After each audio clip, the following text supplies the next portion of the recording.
After viewing this lesson, you should be able to set up lights in a three-point lighting setup and arrange your camera to get a good shot of your object, and also be able to render a still image.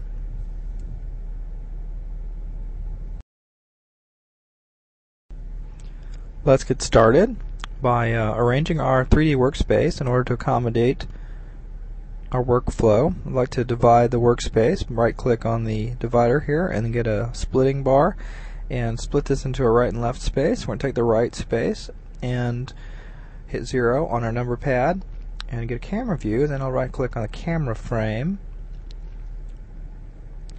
Using the G grab and then a middle mouse button click, I can put the camera in dolly mode, and now I'm just moving the camera around a little bit more using a G grab and then right click the lamp and move it behind the camera. This will become our key light.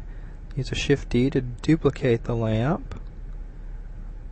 Move a copy of this lamp over here to the left. This will be a fill light, and then we'll have another light that Shift D to duplicate. Pull that off to the right side. So now we have 3 lights, and we're going to take a look at what we get for a render using those 3 lights.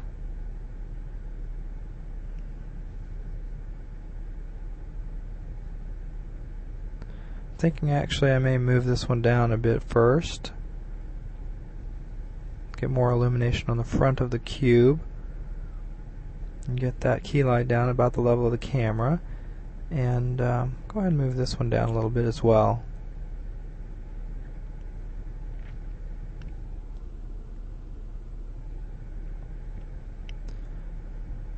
Okay, I think we're ready to render that. Let's go down to the buttons window, click on the scene buttons, click on the render button, and now we just have to wait a moment. And there's the render of our cube, and it still looks a little too dark on the top, so I think we're going to rearrange the lights a bit and pull one of the lights up over the cube in order to illuminate the top of it better. But I like the way the front and side are being illuminated. It's not very dramatic, but it gives us good lighting. Go ahead and close that render view. I'm going to take this lamp that's on the right here, and we'll pull it over the top of our cube.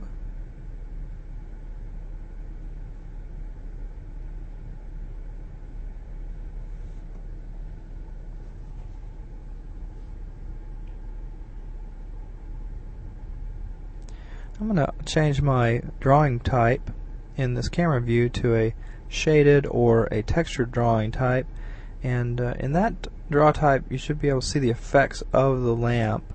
So as you move the lamp around, you can see the adjustment in the lighting on the cube, and that's very helpful.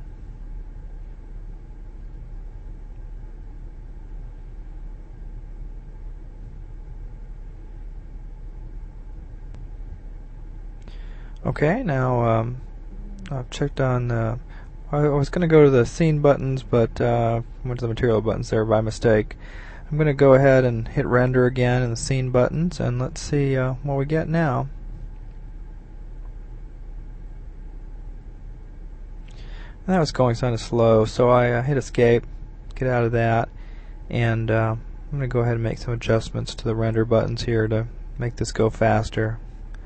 Down here in the lower corner, I'm going to change the way that the render shows up, change it to full frame, and I had selected 50% size. Show you where that is right here. Underneath the render button there under to the right of it says 100% at 50%, and over here the full screen option. And now we're going to go ahead and hit F12 to render, and there we have an attractive well-lit cube. So now it's ready to have materials applied, because we'll be able to see what they look like.